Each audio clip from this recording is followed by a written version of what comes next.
Fala pessoal, eu sou o Leandro Palmieri, estou aqui em mais uma edição do Novo Lab Talks, dessa vez trazendo a Flávia Elizalde, que é a head da McAfee no Brasil. Que honra, hein? Honra ter uma CEO de uma empresa de tecnologia gigante como a McAfee aqui em São Carlos, no Novo Lab. Obrigado, Flávia. Obrigado a você pelo convite, estou super honrado de estar aqui e conhecer esse lugar maravilhoso aqui que vocês têm. Que legal. A Flávia acabou de sair de uma palestra aqui no Novo Lab Festival, né? Ela veio falar sobre diversidade no mundo de tecnologia, né? Que é o mundo que ela vive, né? Ela é CEO da McAfee. E Flávia, conta um pouquinho sobre você primeiro, né? Foi legal que nos nossos bate-papos aí pré o Novo Lab Festival você falou sobre a admiração que você tem sobre São Carlos, a UFSCar, né? Conta da sua formação um pouquinho. Tá bom. Eu tenho uma formação um pouco atípica, né, para o mercado de tecnologia. Eu sou formado em física e fiz mestrado e doutorado em astrofísica. Minha carreira estava se desenvolvendo e sempre sonhei em fazer um desenvolvimento da carreira para ser uma astrofísica, né? E aí foi onde eu conheci muito da UFSCar, porque é um curso muito conceituado de física, né? Até onde eu sei, eu estava entre os top 3, top 4 do Brasil, né? E eu me lembro que existia até uma certa concorrência assim, de quem que é melhor, né? Se é a URGS ou é a UFSCar, né? Então tem um carinho especial aqui, vejo que é uma cidade super acolhedora e onde tem um polo tecnológico, um polo de conhecimento mesmo, né, científico e fomentado aí principalmente pela universidade aqui, né, e com essas iniciativas que estão em volta, né, me parece uma combinação muito bacana, né, deve ter trabalhos muito bons sendo desenvolvidos aqui. Tem muita coisa legal. São Carlos é uma cidade que tem 265 mil habitantes, 40 mil universitários, Imagina, né? E basicamente concentrados entre USP e UFSCar, né? Uhum. E é a cidade que tem a maior quantidade de PhDs na América do Sul. Aqui tem um PhD a cada 100 habitantes. Nossa, é mesmo? Então esse dado é bem interessante. Daqui sai muito doutor, enfim, né? Muito então cientista. Então me sinto à vontade aqui, então que é difícil encontrar meus coleguinhas. Não, aqui você... É interessante, né? Você vai conhecer algumas startups, depois a gente vai dar uma volta aí. É muito natural você encontrar startups formadas por doutores, né? PhDs, né? Então é bem legal Na isso. época que eu parei, abandonei a ciência, digamos, né? Foi no ano 2000, eu me lembro que de astronomia e astrofísica, tinha 200 só no país. É bem restrito, né? É difícil você encontrar um astrofísico por aí, né? Mas aqui eu vi que tem algum observatório aqui perto, né? Tem o da USP, né? E tem um observatório também em Brotas, que fica 40 minutos daqui, né? Bacana. Então tem gente legal para conversar aqui. Legal, e conta um pouco da tua trajetória, você veio do mundo de tecnologia. A minha trajetória, enquanto eu estava no doutorado lá no INPE, em São José dos Campos, no Instituto de Pesquisas Espaciais, Nacional de Pesquisas Espaciais, eu acabei montando um provedor de internet, bem no comecinho da internet, né, em 1995, em setembro de 95. Na época do BBS? Foi na época do BBS, bem quando estavam convertendo os BBS para provedor, só existia alguns provedores, 1 ou 2 provedores em São Paulo, Mandic era o mais famoso, e não existia provedores no interior, né? Eu fui o primeiro provedor do interior, acho que foi o 12º provedor do Brasil, e tinha aquela coisa de fazer o acesso discado, né? E o acesso discado interurbano era caro, porque tinha que pagar por minuto, né? Eu lembro. Lembra disso? Então, ter um provedor local era importantíssimo. Então, quando eu montei o meu lá, e o mais interessante, a minha motivação foi ter internet em casa, porque ninguém tinha internet em casa, só tinha na universidade, né? E a gente achava que aquilo era um recurso acadêmico, né? Eu nunca me passou na cabeça, em 95, de que alguém ia ganhar dinheiro com a internet, né? E aí a coisa montei e foi assim, foi break-even em 3 meses. Também, né? Então você é precursora da internet no Brasil. Sim, é interessante. Eu me sinto um pouco assim, sabe, uma dinossauro da internet, porque eu fiz a minha primeira conexão de internet em 91. Para ser melhor, não existia web, não existia nada do que a gente conhece hoje, era basicamente FTP, Telnet e e-mail, né? E a gente fez a conexão do INPE com a FAPESP em São Paulo. E a FAPESP era a primeira conexão, o primeiro nó de internet no Brasil, né? E a gente conectou lá, era 300 bps, era uma coisa assim ridícula, né? Uma conexão dedicada muito baixa, né? Mas ali eu aprendi sobre roteamento, aprendi como configurar um roteador, como fazer os protocolos todos para a internet funcionar. Então eu sempre fui meio de querer entender como as coisas funcionam, física, né? Então acho que também pode fazer tudo, né? Basta estudar um pouquinho que consegue fazer tudo. Então eu sabia como a internet funcionava em 95, quando ninguém sabia, né? Não era muito comum, né? Então eu participei realmente, eu me lembro claramente até hoje, em 94, eu compilar na Workstation Sun, que eu tinha Solaris, fazer a compilação do browser, do Mosaic, e ver, eu me lembro que tinha uma colega no Canadá fazendo doutorado lá e falando, tenta compilar esse software aqui e abre esse negócio aqui, um hipertexto. E aí eu vi a primeira página web aparecer em 94. Pô, estava falando de 31 anos atrás. O que é isso, a web, né? Pô, um negócio de pular de uma página para outra e tal. Era uma coisa incrível, muito legal. Então eu me sinto mesmo precursor, assim. Dessa época tem alguns amigos, assim, de caras quem estava na FAPESP, quem estava no NIC-BR, a história de montar os domínios, né? Quando surgiram os domínios, a possibilidade de fazer domínios no teu provedor, de ter o seu e-mail. Eu tenho o e-mail @Elisaldi desde 96, acho que. Caramba! Então é interessante isso. Eu lembro quando lançaram o portal IG, que era o provedor gratuito, né? Porque antes você tinha que pagar, né, o provedor. Então, imagina eu tendo um provedor, estava bem sucedido, isso foi em 2000. Que era do Mandic e do Guanais, né? Era do Guanais. Do Izan Guanais, né? E tinha... acho que já na época tinha coisa da Oi, né? Tinha coisa das telcos ali já. Porque sim. O esquema de ser grátis é porque eles recebiam dinheiro com o tráfego, com o tráfego entre as operadoras, né? Então, quem mais tinha provedor, quem mais tinha gente se conectando via acesso discado nos provedores gratuitos, gerava mais dinheiro por causa das outras operadoras. Então, lembra que se dividiram em 3 regiões, e aí uma tinha que pagar para a outra. Por isso, eu conseguia fazer um business grátis, né, baseado em acesso grátis. Né?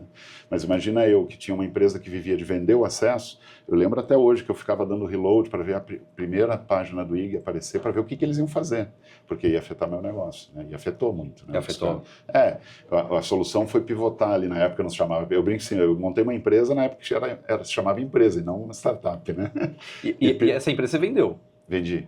Conseguiu realizar ela? Eu tive também muitas experiências aí e aprendizados. A gente quase vendeu super bem, sabe? A gente, não sei se você lembra, teve a primeira fase que a PSINet comprou um monte de provedores grandes, a Lógica, né? Comprou em São Paulo um dos grandes, também comprou os grandões, né? Pagou múltiplos incríveis naquela época, pré-bolha estourada do Nasdaq de 2000. E aí eles foram para os regionais, porque eu era um grande regional, eu cheguei a ter 13 cidades. Eu fiz o primeiro provedor em todas as cidades do Vale do Paraíba e Litoral Norte, lá de São Paulo. Então, Ubatuba, Caraguatatuba, Ilhabela, eu tinha provedor em Ilhabela. E aí, todas as cidades a gente montou, e aí a gente juntos tinha 35 mil usuários, faturavam já $500 mil por mês naquela época. E aí a gente ficou um bom regional, um grande regional. Tinha vários no estado de São Paulo, assim. E aí os americanos e os canadenses começaram a vir para comprar essa segunda camada. E aí nos procuraram, um broker nos procurou, preparou a nossa empresa para ser vendida, eu fiz roadshow, fiz tudo. Eu era o único sócio que falava inglês, né? A única sócia que falava inglês. E aí fui fazendo esse roadshow para vários investidores. E a gente fechou com a Velocom, que era aquela canadense, né? E iam ser $3 milhões, eram 3 sócios em 2000. Só que aí fizemos a due diligence com a Deloitte, passou 90 dias lá, olhou tudo, procurou pelo em ovo, aquelas coisas clássicas, né? Fechamos o contrato, as condições, o preço, tudo, o contrato estava pronto, faltava 15 dias para assinar. E aí a bolsa começou, deu o primeiro... Eu fiz um jantar de comemoração, que eu nunca mais faço, porque enquanto não está assinado, não conta. E aí a gente... Aí deu aquele estouro, o primeiro estouro da bolha lá, e os canadenses falaram, olha, vamos segurar 15 dias mais, porque a gente não sabe o que está acontecendo, né? Ah, não, segura mais um mês. Não, vamos dar 3 meses. E aí acabou. E aí eu fiquei também, a gente ficou 1 ano e pouco focados ali em vender. Outro aprendizado também, não foca demais no M&A e esquecer o mercado local, a sua atuação local, porque os concorrentes estão lá, né, crescendo e tal. Se você foca no M&A e esquece a operação, né? Aí a gente era pequeno, né, a gente nunca teve investimento, a gente sempre foi com dinheiro. Eu vendi um Gol para fazer. E aí a gente perdeu essa venda, viu que o negócio é focar em trabalhar mesmo e não só ficar pensando em venda, né? E a gente se focou muito ali em São José dos Campos, é um polo industrial, viu? É incrível, Então a gente focou muito no B2B e deu certo. Eu fiz a primeira conexão de internet na Embraer. A Embraer era meu cliente. A Kodak, a Jones, Kodak, né? Fuji, todos aqueles caras eram meu cliente. Que é tudo da região. Tudo da região. Ali na Dutra, se pegava ali, a gente andava, todos eram meus clientes. Eu fazia linha dedicada, sabe? E a Embraer chegou a ter 700 acessos discados comigo. Cada mesa tinha um telefone que conectava no meu provedor. Caramba, gente, isso é Imagina história, isso, gente. Isso é história da internet. Caramba, se você está acessando a internet, a Flávia ajudou você a acessar a internet. Se você acha que a internet é que nem eletricidade, que é dado, assim, que é luz, que é água, não. No começo era uma coisa muito difícil de fazer, né? Muito... E aí depois foi virando mais, né, popularizou total. E depois a Embraer contratou data centers, tudo aí a minha empresa foi ficando um pouco e ficando mais para as médias, né? Mas a gente sempre fez bem, acho que deu muito certo, o negócio foi muito bom. E aí, quando fez 8 anos, eu realmente queria me desvencilhar daquele negócio para fazer outros voos. Eu queria ir para São Paulo. Né? Eu achava que ali a gente ficou naquele ponto que a gente não ia quebrar, mas que também não ia virar um Facebook, entendeu? A gente não ia crescer demais, porque a gente nunca soube muito bem buscar. Naquela época a gente não pensava em buscar capital, né? Estranho, diferente. Era diferente, a gente só pensava em ter empresa e tocar empresa, né? Era diferente da mentalidade de startup de hoje, né? Hoje é feito para isso. Hoje é feito para você fazer as rodadas, né? Não, ninguém falava nisso. Não chamava de startup. Chamava. E aí a gente teve um processo interessante numa empresa chamada Ponto Condomínio, que era um data center importante lá em São Paulo, tinha operação São Paulo e no Rio, e eles estavam comprando provedores, porque tinha Local Web, tinha o Terra Empresas, que eram os grandes provedores de hospedagem, lembra, né, de site, né? Basicamente vender domínio, vender site, vender e-mail para pequenas e médias empresas. E aí essa empresa Ponto Condomínio, por uma questão de complementaridade de negócio, eles eram um data center que tinha muito outbound, muito tráfego para fora. Eles pensaram, vamos comprar um monte de provedores e transformar num provedorzão que a gente vai usar a banda que a gente não está usando. Sem aumentar custo, a gente consegue trazer um business novo. E eles compraram vários provedores. E eu fui o 5º provedor a ser comprado por eles. E aí você conseguiu se desfazer do negócio? Eu fui comprada junto, fui trabalhar em São Paulo com eles. Primeiro cheguei lá e disse, vamos ver o que eu posso ajudar, né? E, na verdade, tudo foi uma conexão, porque o CIO da Embraer virou vice-presidente dessa empresa, o Luiz Puntel, não sei se você ouviu falar, ele era nosso cliente, gostava muito da gente lá em São José, e lembrou, tem uma empresa lá em São José, vamos comprar e tal, né? E eu comecei a trabalhar lá e fiquei responsável pela aquisição, e aí adquirimos mais 40 provedores, né? Então eu fazia a prospecção, entendia se eles eram bons ou não, e como eu tinha experiência do meu, eu encontrava os esqueletos, né? Os fantasmas enterrados ali, porque sempre tinha muito problema operacional, né? Empresas pequenas, né? Muitos com software pirata, com tudo, então, e aí fazer a integração disso numa plataforma profissional, e era o que eu fazia com o meu time. Caramba! E aí ficou um projeto legal, sabe? A gente construiu um negócio chamado Big Host, que chamava. A gente foi número 2, número 3 em hospedagem durante muitos anos. Né? Mas eu vendi assim, se um era um negócio maravilhoso que ia mudar a minha vida, o outro foi vendido para brasileiro, né? Parcelado em 36 vezes, e depois que eu estava lá, vamos renegociar, vou te pagar metade do que eu disse que ia pagar. Foi para se livrar mesmo, né? Foi boa, a venda foi legal, assim, mas não mudou a vida. Né? Não, legal. E aí depois você foi Aí fiquei nessa empresa 3 anos, até que o JP Morgan vendeu, e aí fui para o IG. No IG montei uma área chamada IG Empresas. Eu brinco que eu fiz a mesma coisa 3, 4 vezes, que é construir um provedor de internet para pequena e média empresa. Né? Então fiz o IG Empresas, e aí depois, dali, fiquei uns 3 anos, até que a Oi comprou, que era da Brasil Telecom, né? Sim. Aí a Oi comprou, desmanchou um pouco essa área, dali foi para Positivo. E na Positivo nós montamos uma área de internet, que não tinha lá. A Positivo vendia o computador e só ganhava com a venda do computador, que você sabe que a margem é baixíssima. Né? Mas todo o uso do computador depois não monetizava. Né? E eles tinham uma rede, um volume de computadores vendidos absurdo. Tinha mais de 10 milhões de unidades na rua. Né? E aí eu montei uma área de internet que montou várias... Aí foi quase também em regime de startup. A gente usou dinheiro de P&D para desenvolver muita coisa. Desenvolvi loja de livros, loja de música, loja de apps. Desenvolvemos ativos de mídia aqui dentro do computador. Eu criei um negócio chamado Desk Media, que era uma mídia que ficava... Você lembra quando tinha o reloginho do Windows Vista aí? Era mídia e com notícias de um portal embaixo, né? Criei um portal, Mundo Positivo. Você criou vários add-ons. Por exemplo, a gente pegou... Todos esses computadores saíam embarcados com a URL da Positivo, positivoinformática.com.br. E aí eu dei a ideia lá pro dono, pro Elliot, falei, vamos criar um portal de internet tipo IG, tipo Terra, que vende mídia e ganha dinheiro com mídia, só que nós vamos colocar nesse endereço, que já está embarcado em 10 milhões de computadores. Então a gente criou, lançou, fizemos parceria de conteúdo, contratamos jornalista e tudo mais, desenvolvedor web, lançamos. Primeira semana ele virou um dos 10 maiores portais em audiência do Brasil, porque ele tinha audiência cativa lá. E receita nova para Positivo. Né? Receita nova com uma margem de 80%, 90%. Nossa, né? Então foi muito isso. legal. É. A gente testou tudo, a gente fez aquela estratégia de vamos desenvolver tudo, que a gente tem dinheiro de desenvolvimento, e testar tudo. O livro dá certo, a gente fez um Kindle-like, um dispositivo igual ao Kindle, aí música dá certo, vídeo dá certo, mídia dá certo, publicidade, portal dá certo, o que dava certo? A gente foi deixando só o que funcionava. Esse é o case prático de inovação. Exatamente. Isso é inovação na veia, né? Pegar um produto tava lá, é uma que coisa tá ali, commodity, quase, né? E como que eu gerar receita em cima daquilo, né? Receita nova, de boa qualidade. Galera, isso é inovação na veia. E é legal que existe até hoje. Eu fiquei quase 10 anos, né? Fiquei 8 anos, né? Eu falava isso muito para ela. A gente tô criando aqui para você uma maquininha de fazer dinheiro. Ela pode se desenvolver. Depois, aí você teve oscilações, né?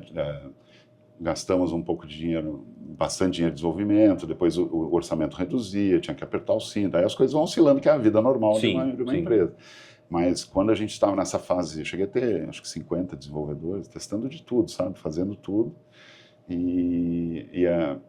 Eu acho que isso é bacana, é testar. E só foi possível porque era uma empresa de grande porte, né? Uma empresa robusta, na Bovespa e tudo, mas de dono. Essa decisão da URL tem que ter muita coragem para fazer. Eu vou pegar a URL que eu embarquei a vida toda, da URL da minha empresa, positivoinformatica.com.br, e vou colocar um portal de notícias lá, do dia para a noite. Então, assim, eram decisões muito rápidas, né? A gestão lá é uma gestão muito inteligente, muito ágil, mas de dono, né? Que legal. Então foi muito bacana. A gente sentia ali que era era uma aceleradora ali, né? Porque nós temos uma empresa robusta por trás, com dinheiro para investir, que está disposta a testar coisas diferentes de internet, que nunca, num lugar onde eles nunca tinham navegado, né? Eu acho que isso gerou uma cultura lá de inovação, que você falou que eles mudaram um pouco de perfil, né? Hoje o perfil, não sei se você sabe, eles são talvez o fabricante mais forte de IoT hoje no Brasil. Eu não sabia. Dispositivo Casa Inteligente lá, eles são o maior vendedor de lâmpada da Amazon, o maior vendedor de câmeras, porque eles foram buscando outras fontes de outros business correlatos, testaram celular, testaram de tudo. Por exemplo, na história de testar celular, tiveram vários celulares bem-sucedidos e tudo mais, mas é difícil competir, né? Sim. Com as chinesas, com as coreanas. Que o computador é o mais emblemático porque é um produto B2C, né? É um produto que as pessoas conhecem muito. Você vai em lugar, vai na Caixa Federal, você vê todo, né, computador positivo, coisa e tal. Mas eles, por exemplo, eles que desenvolveram aquelas maquininhas, o criador e inovador de fazer aquela maquininha que tem um celular Android dentro. Essa que hoje tem. O POS? É o POS, aquele que começou com aquele Leo da Cielo. Eles fecharam um acordo com a Cielo. É produzido pela Positivo. Pela Positivo, mas foi criado o conceito pela Positivo. E depois virou, hoje todos têm, né? Hoje todos são telinha, né? É uma telinha que é um Android ali dentro, mas não é só a telinha, ele tem, você vê que hoje muitos não têm, eles fazem a nota fiscal ali, ele faz tirar o pedido ali no restaurante. O cupom já sai, né? Tudo sai ali, tudo é ali, né? Porque é um Android, é um smartphone. Né? Evoluiu bastante, evoluiu bastante. Então, e aí depois veio a McAfee. Aí tive um curto período ali numa startup, uma fintech, focada era uma gestora de investimentos, né, focada em investimento internacional. Aí eu voltei um pouquinho para tecnologia ali, fiquei cuidando desenvolvi a plataforma lá. E aí, um ano depois, me convidaram para assumir essa posição da McAfee, que eu já conhecia muito do outro lado, né, eu tinha feito os contratos do IG, o contrato da Positivo e gerido essa era uma importante fonte de receita para um fabricante de computador, né. A maior parte das pessoas não sabe, mas na maior parte dos grandes fabricantes, nós temos todos os grandes fabricantes de computador do mundo, a gente fornece uma receita muito importante. Chega a ser quase double digit de toda a margem, né? Ou seja, 7, 8, 9% de toda a margem de um fabricante vem da venda de segurança digital, né? Então, por quê? Porque essa é uma coisa que eles têm facilidade de colocar ali, não tem que gastar muito. Nós desenvolvemos todo o trabalho para converter, né, os consumidores deles em assinantes e fazemos a divisão de receita com eles, né? Então, esse é a grande, a gente chama a boca do funil lá da McAfee, né? Vem dos computadores ainda, né? Apesar de a gente ter evoluído para hoje, a gente não se reconhece mais como uma empresa de antivírus. Antivírus é uma coisa muito antiga, né? Sim, sim. E quem só usa celular acha que não precisa de antivírus, né? Mas precisa de segurança digital. Precisa de segurança digital. Porque a fraude digital continua existindo. E eu acho que esse é um mercado muito importante, né, Total. no momento, né? Não, e ele nunca vai acabar. Não, ele tá aumentando, né? Quer dizer, a polícia um dia vai ser desmontada e não vai ter trabalho. A polícia no mundo, em qualquer lugar, vai parar de trabalhar. Não existe isso, porque o crime sempre vai existir. Né? O crime digital ele tá E crescente, o crime digital né? está crescente, porque as pessoas migraram para o digital. Depois da pandemia, houve uma migração forçada mesmo daqueles que não queriam, né? Daqueles que não se sentem à vontade no meio digital. E os criminosos vão, eu comparo sempre, nunca tem assaltante numa estação de metrô que não tem gente. Por que o cara vai ficar ali? Não tem demanda, né? Agora vai numa estação de metrô cheia, vai estar os caras batendo carteira ali, o criminoso está onde a pessoa está, né? Onde o cidadão está, né? Então hoje o mundo digital está cheio de atividade, né? E aí os criminosos estão muito fortes. E agora com a AI, então eles estão com um ferramental absurdo. Inclusive pedindo resgates. Né? Por isso que a gente também já há uns 2, 3 anos, a gente se movimentou muito forte para AI, né? A gente lançou agora em janeiro, lá na CES, em Las Vegas, o Deepfake Detector. A gente detecta se o vídeo que você está assistindo, ele foi mexido por AI. Olha que legal. Então, se você está no YouTube, você está no WhatsApp, você está vendo um videozinho, aparece lá, você tem o nosso software, aparece lá, ó, esse vídeo foi alterado por AI. Que legal isso. Isso tá muito... Isso é extremamente essencial, porque hoje você não diferencia mais. Não, eu já vi vários vídeos que você não fala que Porque a gente que é mais ligado à TI, né, acha que a gente vai saber identificar as coisas, né? Que vai identificar as fraudes, né? A gente chegou no mesmo ponto que o cinema chegou. Você não consegue dizer o que é real que você está vendo na tela ou o que é CGI, né?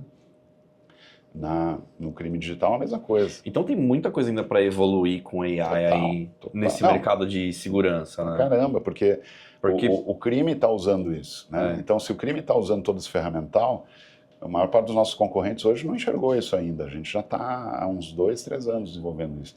É usando a AI para combater os criminosos que usam AI. Então, por exemplo, ler o seu e-mail, isso já tem também no nosso software, lançamos lá. Você tem Gmail, por exemplo, aparece um label vermelhinho, né, uma etiqueta vermelhinha do lado de cada mensagem dizendo isso aqui foi alterado com AI e é uma fraude. Caramba! E aí a gente vai até um outro nível também, depois de a nossa AI lê o e-mail e explica para o leigo como aquela fraude funciona. Tipo, lê uma fraude lá do Pix, do entregador. E aí ela explica em termos leigos, ó, isso aqui é o seguinte, um cara vai te ligar, vai pedir um Pix, tipo aquele da devolução do Pix, né? A nossa AI entende lá e explica para o cliente como que funciona aquele golpe, para ele se letrar, né?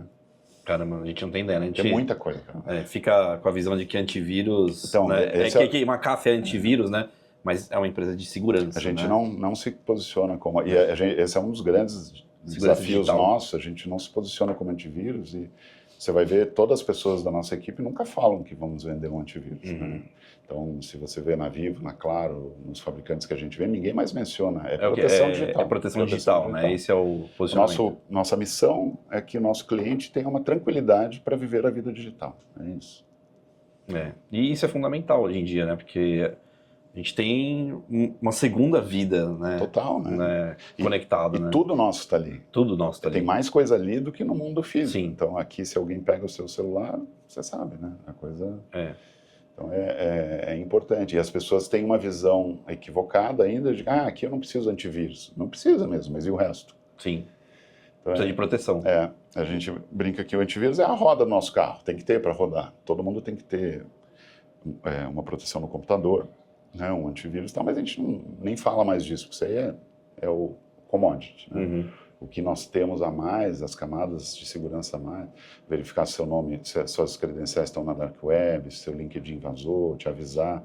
A gente tem um gerenciador de privacidade de rede social, a gente vasculha as suas redes sociais e mostra que o seu Instagram, seu Facebook, seu Twitter, né, seu X, está com o perfil de privacidade mal configurado e está te expondo demais. E aí te mostra, olha, o ideal seria mexer aqui, aqui, aqui. Você quer fazer? Aperta um botão, a gente entra nas redes sociais e arruma o seu perfil. Caramba. Então tem muita coisa nova, sabe? Que legal. Mas precisa divulgar, né? Precisa divulgar, eu acho que esse é um... eu vejo as empresas de segurança digital, acho que esse é um ponto que precisa evoluir, né? A comunicação, né? E é um desafio, Porque né? é uma comunicação muito tech, né? Uma comunicação Como que você consumidor, explica né? isso? Esse é o nosso grande desafio. Primeiro, poder divulgar isso no mundo inteiro. É um desafio que, se você pensar, é complexo. Nos Estados Unidos, a gente tem muito mais mídia, Sim. tem TV, tem comercial na hora nobre e tal. Agora, você fazer isso em 140 países não é fácil, né? Não. Tem que ter muita grana, né? Muito orçamento de marketing. Então, a gente faz em alguns países de mais ou menos nível, né? Mais ou menos profundidade. E você tem que explicar essa coisa, né? Como que você explica para um leigo o que é Dark Web, né? E que tem que monitorar a Dark Web? É uma loucura, uma loucura. bem difícil. É um difícil. desafio. Eu brigo muito com o pessoal de comunicação para contar de um jeito que uma pessoa, um cidadão normal, eu brinco, eu uso minha mãe como referência, né? Minha mãe precisa entender isso aqui, como que eu vou fazer, né? Exatamente, é isso aí.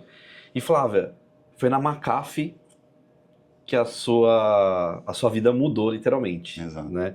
E você falou disso aqui na palestra no Novo Lab Festival. Conta um pouco pra gente sobre essa transição. Foi um processo assim muito interno de autodescoberta, né, de autoconhecimento. Como eu falei ali na palestra, eu sempre me sentia um pouco diferente, mas não entendia o que era aquilo, né?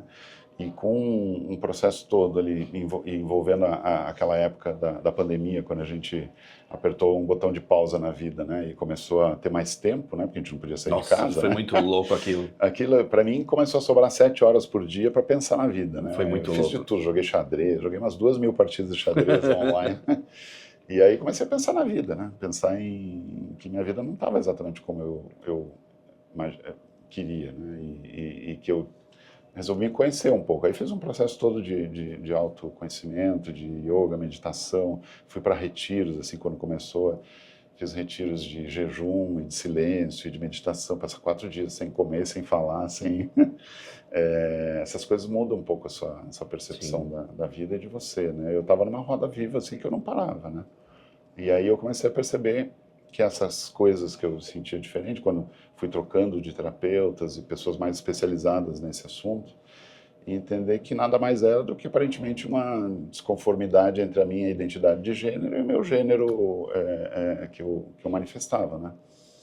E aí depois de descobrir isso, é o que fazer com isso, né? Esse é o desafio, né? E aí, como todo o entorno vai se abalar, sua família, seu relacionamento, sua profissão, e eu percebi que não dava mais para eu prosseguir sem eu arrumar essa parte, eu me equilibrar nessa parte também, e me sentir autêntica sendo quem eu sou mesmo, né?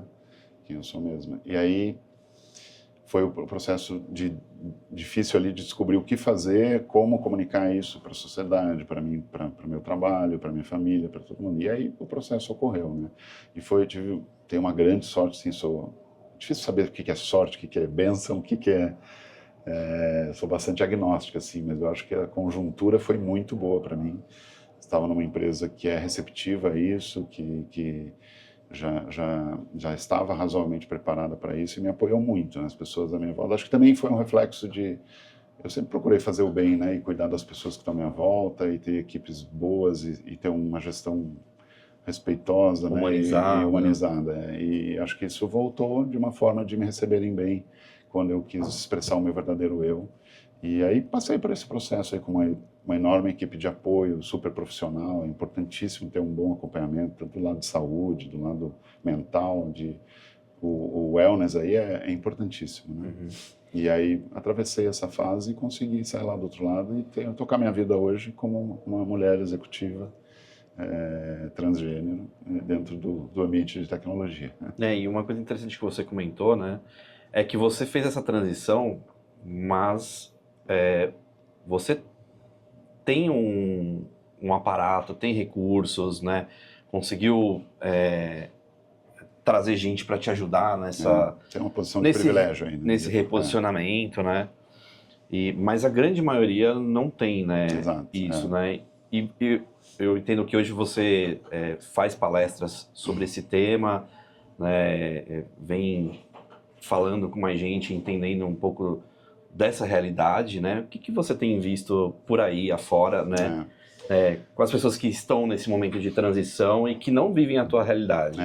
Eu procuro sempre deixar muito claro de que a minha situação tem uma série de privilégios, né?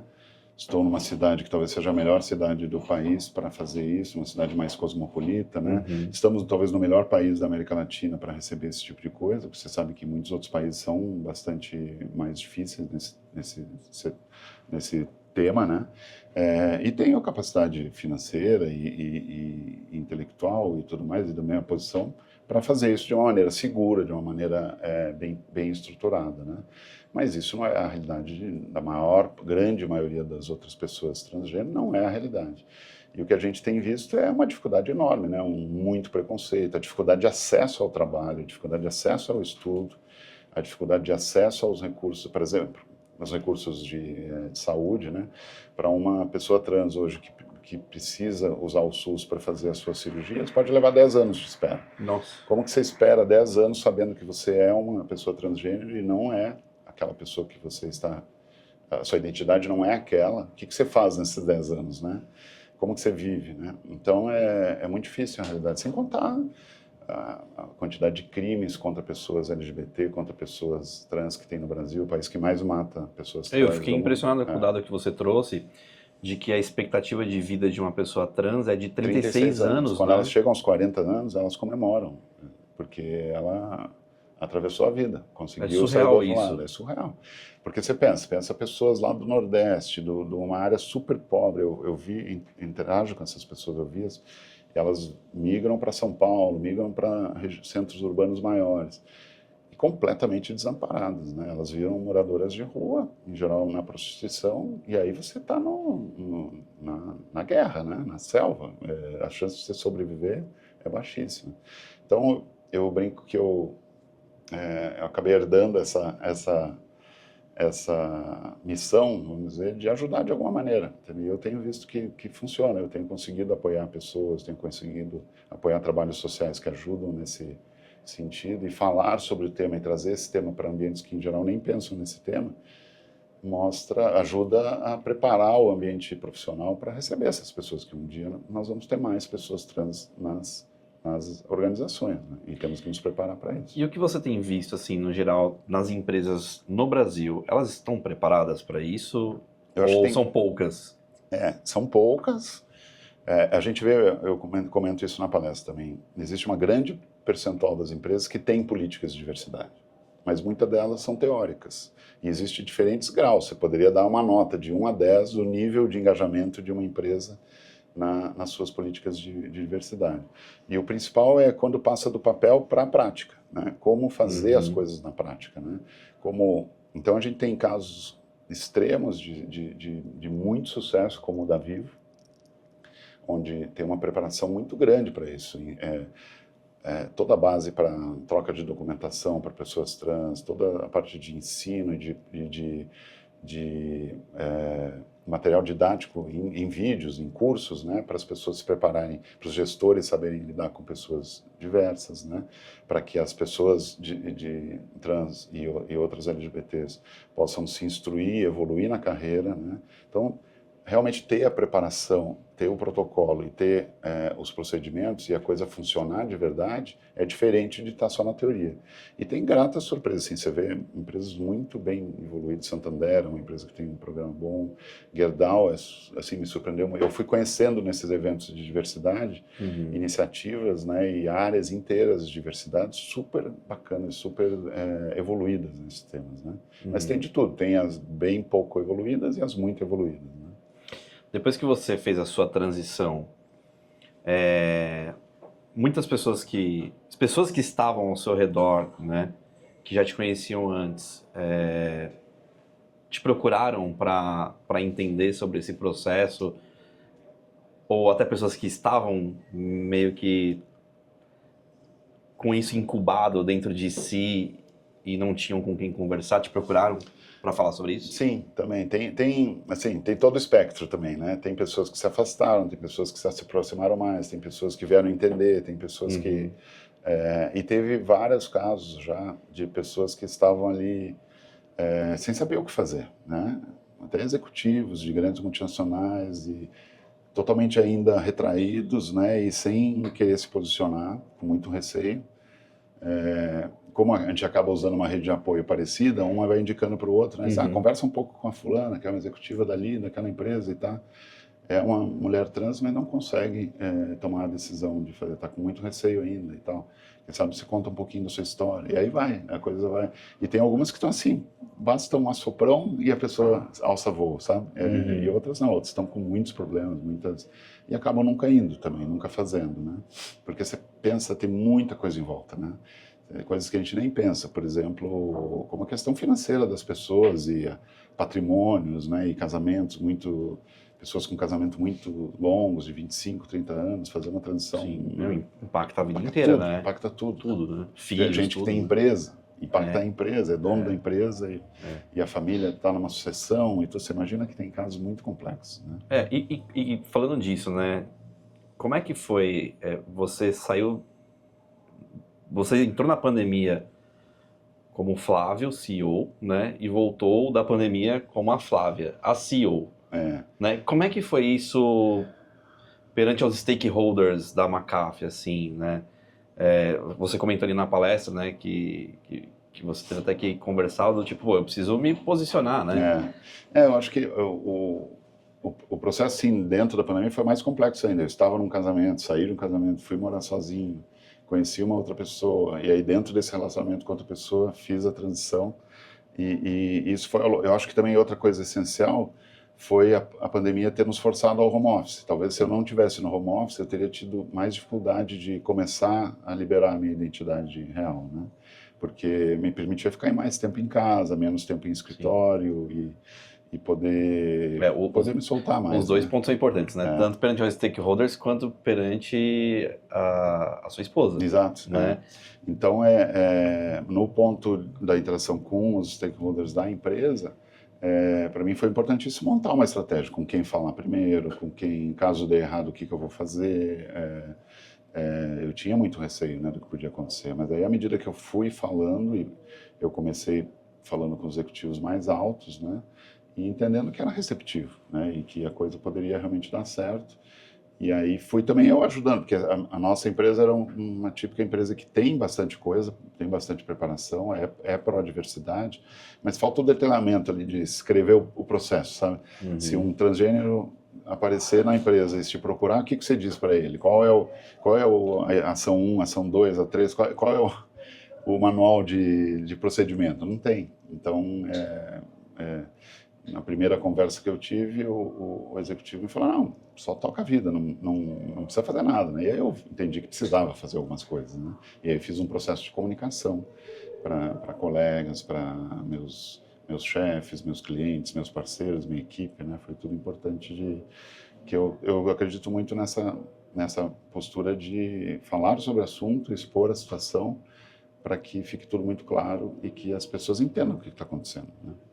Porque é difícil, não é uma coisa que todo mundo entende o que está acontecendo com a pessoa quando passa por esse processo. Né? Então, acho que é importante falar. Né? E com a sua esposa o processo foi diferente, né? Foi diferente, claro. A gente e assim não foi uma comunicação, né? Foi um processo mais, não foi quântico, né? Foi mais contínuo, né? E gradual, né? Mas ela, na verdade, por ser uma analista comportamental, por ter muita experiência com gente, né, ser uma pessoa muito madura e coisa e tal, eu diria que ela foi puxando o fiozinho para fazer a coisa sair, sabe? E me ajudou muito nesse processo. Foi sofrido para ela, obviamente, passou por um processo depressivo e ela brinca assim, eu tô bem porque eu tô medicado, né?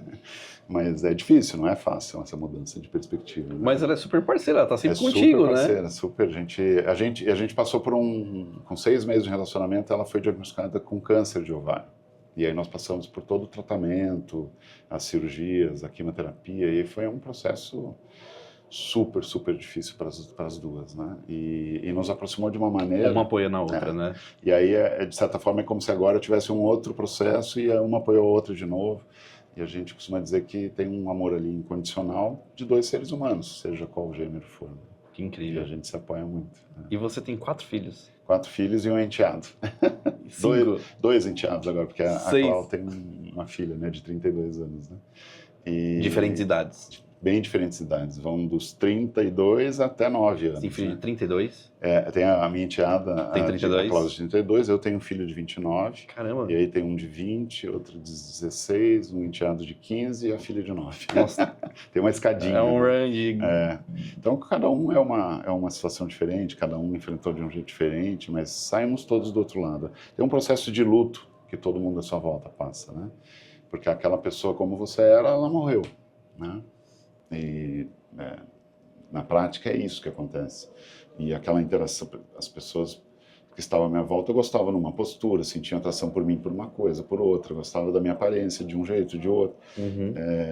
Toda a figura do Flávio, pai e marido e tudo mais, ela não existe mais, né? Então, apesar da mente estar toda aqui, é difícil para uma pessoa pensar que não mudou nada, né? Porque mudou muita coisa, né? E a gente muda emocionalmente, muda.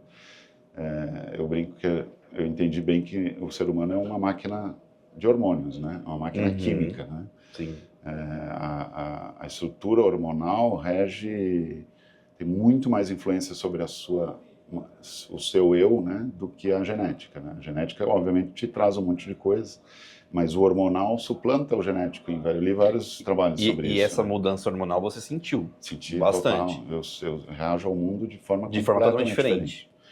É muito louco, assim, quando você começa eu estava assistindo um filme no avião, voltando de um lugar, e comecei a chorar. Eu não tinha um filme que não tinha nada para chorar.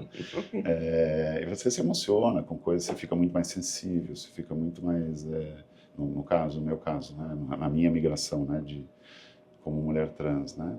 E todas as outras coisas, de como observar o mundo, de como você vê o mundo de forma diferente, reage de forma diferente, suas emoções são diferentes, sua parte física é diferente, tudo muda na sua parte física, seja pelo lado do treino, da sua parte sexual e tudo mais, tudo muda. Então você vira uma outra pessoa, completamente. Você sempre foi uma pessoa serena? Você é uma pessoa serena, no seu jeito de falar. Eu lembro assim, tem uma coisa que eu lembro muito desde todo mundo sempre falava que eu sou muito calma, que eu falo assim, né, E eu lembro de uma vez, acho que era no primeiro grau ainda, no finzinho do ensino fundamental, né, que agora não chama primeiro grau, né? Eu fiz aqueles testes vocacionais e aquelas coisas, sabe, análise, acho que era uma análise comportamental, né? E eu me lembro que saiu um termo que eu era fleumática. E eu não sabia nem o que era esse fleumático, né? Eu fui pensar, depois você procura, né? Mas é uma pessoa serena, uma pessoa que mantém a fleuma, mantém a calma em situações de perigo, de estresse. Eu sempre fui vista como uma pessoa calma. Sempre... E isso deve ter te ajudado também, né? Ajudou, mas na verdade eu também percebi no autoconhecimento que eu era calma por fora. E que eu internalizava tudo. Então, por exemplo, toda a tensão que existia em volta de mim era absorvida e não processada. Eu tinha muitos problemas emocionais. Eu não sabia lidar com emoções. E para mim eu pensava que eu era um robô, que eu era uma pessoa totalmente agnóstica, totalmente científica, analítica, porque na verdade isso vem tudo da minha infância. Eu tive uma infância complicada, meu pai é alcoólatra e tudo mais. Não foi uma infância bacana, não foi... E fez com que eu amadurecesse muito rápido e eu suprimisse todo o meu lado emocional. Né? Alguns dos meus terapeutas me falavam que eu era um analfabeto emocional. Então eu recebia uma emoção, eu só escondia ela e guardava lá dentro e deu. E por isso eu era calma. Por isso as coisas aconteciam na minha volta e eu estava pegando fogo e eu estava, não, peraí, vamos resolver isso aqui, fazer o processo 1, 2, 3, a gente resolve, né? Nada me abalava, né? Mas estava tudo lá dentro, né? Tudo a flor da pele, né? Uma hora história, né? História. E hoje eu consigo também aprendi nas terapias que eu nunca vou resolver isso. Eu não tive uma infância que me preparou para saber como processar as emoções. Então eu aprendi truques para me ajudar na vida do dia a dia, ser um pouco mais emotiva, né? E a parte hormonal também ajudou nisso, claro. Mas hoje eu sou muito mais equilibrada nesse ponto, né? Eu não sou 100% analítica como era e 100% científica e racional e tudo mais. Eu estava usando como exemplo aquela mulher trans que era um atleta, né? Bruce Jenner, né? Que virou Caitlyn Jenner. Ela explica muito no livro isso. O desempenho e a performance dela como atleta foi um escapismo de não poder exercer a identidade dela. E eu vejo isso, o meu lado científico é isso. Eu acho que todo mundo que tem uma carência ali e é bloqueado de se ser ela mesma, tem um escape. E o meu escape foi a ciência. Eu sempre quis ser a pessoa mais inteligente, que tivesse a nota melhor, que conseguisse e estudar, né? Então, Você foi uma pessoa muito dedicada. Com esse espírito científico mesmo, né? Desenvolvi muito isso, né? Que eu acho que hoje me ajuda sempre muito para a inovação. Todos os trabalhos que eu fiz, eu trouxe esse lado cientista para poder fazer coisas diferentes, maneiras diferentes de negócio, num ambiente que está todo mundo fazendo o mesmo, como o caso da Positivo, como aqui na McAfee, trouxe muitas coisas também diferentes. Muito legal. Eu uso muito a criatividade científica, né? Que às vezes as pessoas me perguntam, como que essa formação te ajuda, né? E eu achava que não tinha nada a ver, mas depois eu comecei a ver que não, que ajuda. Ajuda pra caramba. Flávio, é a primeira vez que você está em São Carlos? Primeira vez. Já tinha ouvido falar do ecossistema bastante, não, né? Bastante. E o que você tem achado? Assim, tudo bem que a gente É andou pouco pouco tempo, ainda, né? Mas o que você pensa, assim, sobre o São Carlos, quando te vem à cabeça, assim? Eu estava dando aquela outra entrevista lá e estava pensando, eu acho que, assim, é uma combinação, é parecido com São José dos Campos em algum ponto. Sim, né? sim. Então é uma cidade com bastante recurso, né? Parece ser uma cidade rica, né? Com bastante bem estruturada. Você vê, né? A cidade toda funciona tudo super bem, aparentemente, né? E com um polo cultural e científico aqui proporcionado pelas universidades, que dá uma combinação que tem parecido lá em São José dos Campos também, né? E lá tem aquele polo industrial também, que eu imagino que aqui também tem. Lá tem um parque tecnológico bem conhecido hoje, né? Bem grande, que aí faz um baita trabalho incrível. Né? Então eu acho que essa combinação, ela é muito boa. São poucas cidades. Você vê, o interior de São Paulo é muito atípico, né? Se você olhar com o resto do Brasil. Então aqui eu acho que tem um ponto de excelência aqui que a gente está num ponto, eu tenho falado muito disso essa semana, que o que a gente precisa fazer é furar uma bolha. Porque quando se fala em inovação, se fala muito em Porto Digital, Recife, Florianópolis, Porto Alegre e tal, mas ainda não se fala tanto. São José dos Campos é um pouco fora da curva, né? Mas não se fala tanto do interior para cá, né? Campinas para frente, né? De Campinas para frente. Campinas também é muito mencionado. Muito, né? E Unicamp lá, enfim. Então a gente está num momento assim que, São Carlos tem tudo. Acho que é um trabalho de comunicação também. É um trabalho de comunicação, total. Porque tem tudo aqui para fazer. Tem tudo. E já mas acho que talvez tenha que comunicar mais. Falar que reconhecido já precisa se tornar conhecido. Né? Exatamente. E tem a questão geográfica, né? Eu acho que está mais afastado um pouco de São Paulo, porque você vê Campinas e São José são muito perto de São Paulo. Sim. Né? Aqui está um pouquinho mais longe. Né? É uma estradinha. Eu diria assim, talvez não. Estrada super estrutura, não tem nenhum. Mas eu talvez nunca tenha vindo antes aqui, porque não tive a oportunidade, porque não é um lugar que eu vou lá e amanhã em São Carlos, né? Agora vai vir mais vezes. Vou vir mais vezes, com certeza. Flávia, muito obrigado. A Flávia é uma pessoa super acessível, ela deixou ali no último slide dela o e-mail, né? Isso. Você quer deixar seus contatos, Flávia? Quero. Eu acho que talvez o Instagram seja mais fácil. Pode ser o Instagram. O LinkedIn é só procurar Flávia Elizalde. Elizalde é com E-L-I-Z-A-L-D-E, né? Porque às vezes as pessoas tem dificuldade de escrever. E meu Instagram também é @Flávia_Elizalde. Legal. Muito obrigado. Obrigado a você. Prazer ter você aqui, te receber aqui em São Carlos. Uma honra ter uma CEO da McAfee aqui em São Carlos, galera. Eu que estou honrado aqui de estar aqui. Eu agradeço muito o convite. Tudo que eu vi foi super agradável, e até encontrar pessoas que não via há 15 anos aqui. Em São Carlos. Em São Carlos. Ó, que improvável, hein? Que trabalharam comigo, muito legal. Legal. Obrigado. Galera, vejo vocês no próximo Novo Lab Talks.